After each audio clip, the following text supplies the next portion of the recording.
Defense Secretary Dick Cheney has approved a revised draft of a policy document on the New World Order. The Pentagon is backing off a controversial earlier draft and has abandoned a one superpower strategy.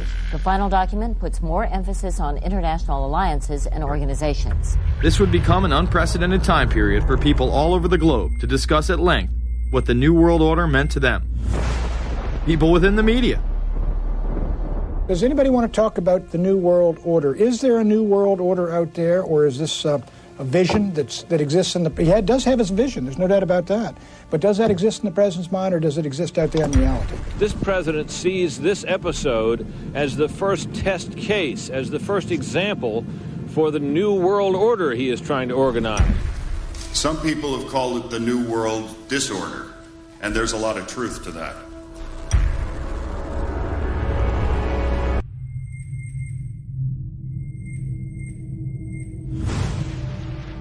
University and institutional chairs. I mean, we're talking a New World Order at Georgetown.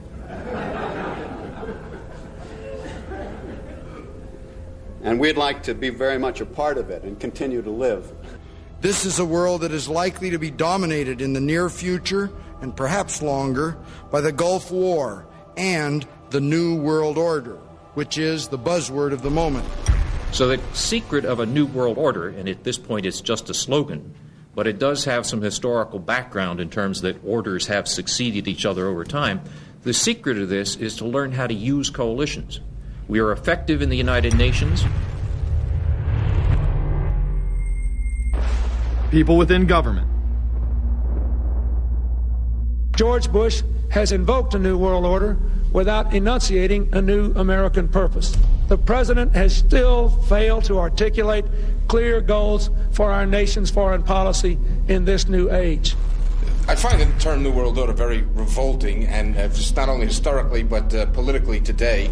I think Harding is absolutely right, and the actions of the administration just after enunciation of the New World Order put the lie to the fact there is any real substance behind what they say as New World Order. The first act of the New World Order was A, to make war, and then B, was to sell arms all over again.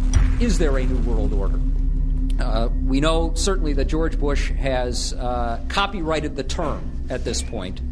In the aftermath of this war, though, is it an empty vessel into which something will be poured? Is it the appropriate term to use? Is it going to be a New World Order, or will disorder be just as significant in this process as we look ahead? Let's start with Madeline. I think that we have, in fact, kind of had this term thrown at us, and many of us have not liked it, partially because of the previous historical connotation, and partially because I think it doesn't really deal with the way the world ought to be or is at the moment.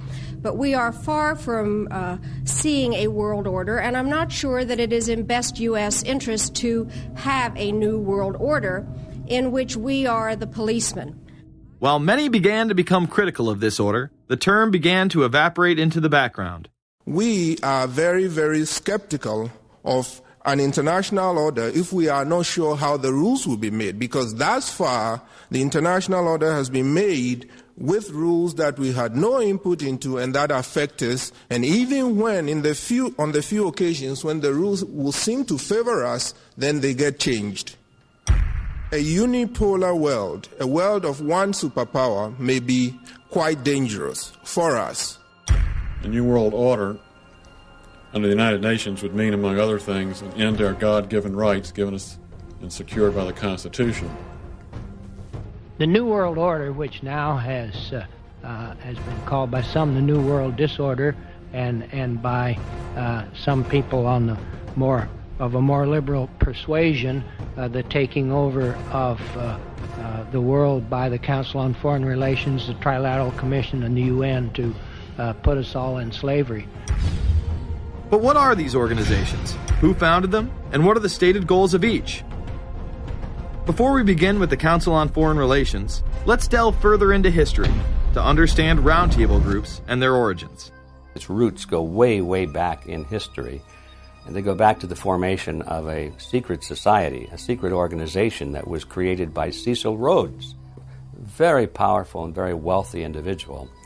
And people have heard about him in history, and they know about the Rhodes Scholarship, And they think, well, isn't that nice? That they don't understand at all what that's all about. Cecil Rhodes, when he died, left his great fortune not to his family, not to his heirs, but for the creation of a secret society.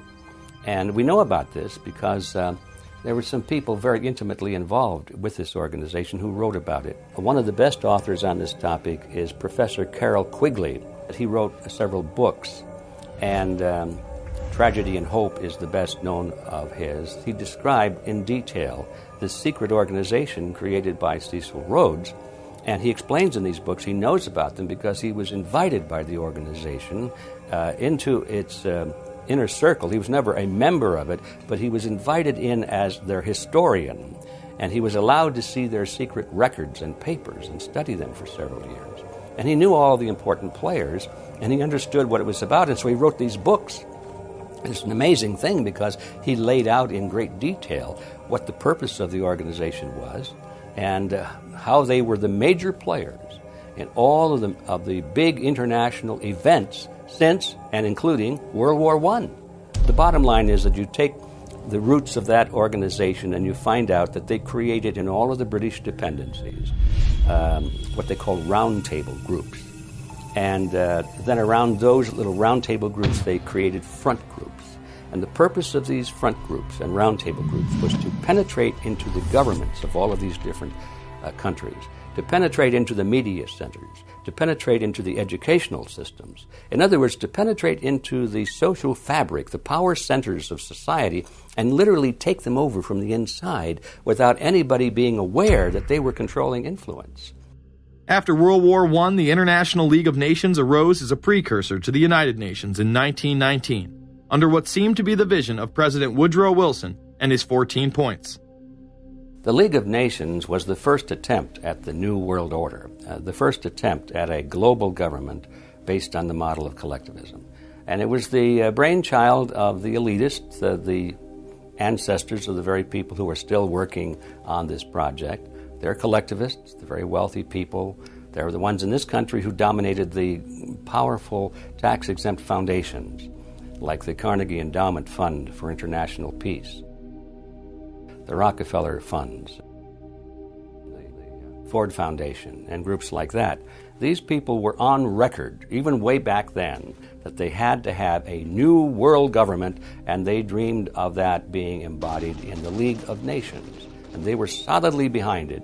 And that was one of the reasons those people encouraged the United States into World War I, was because of the crisis of World War I, and that would also condition Americans to thinking of making big changes in their system, because we certainly don't want another war like that, do we? There's that fear angle again. And they thought, well, by being in World War I, then we would be a major participant at the table to carve up the world and create a new world government. And that was to be the League of Nations. Well, what happened to it is that the American people didn't really go for it. Wilson was aware of the elite and their control over society. In his book, The New Freedom, published in 1913, he discussed such a group. Since I entered politics, I have chiefly had men's views confided to me privately. Some of the biggest men in the United States, in the field of commerce and manufacture, are afraid of something. They know that there is a power somewhere so organized, so subtle, so watchful, so interlocked, so complete, so pervasive, that they better not speak above their breath when they speak in condemnation of it. Ultimately, this insight did not spare him from becoming yet another puppet of the global elite.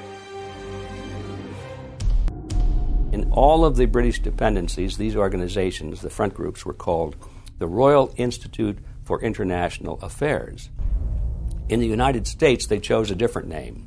They chose the Council on Foreign Relations, but it held exactly the same relationship to this inner society of Cecil Rhodes. Among the charter members were W. Averill Harriman of Union Banking, then President of the United States Woodrow Wilson's main advisor, Colonel Edward Mendell House, John D. Rockefeller, the founder of Standard Oil, banking mogul J.P. Morgan, and prominent bankster Paul Warburg.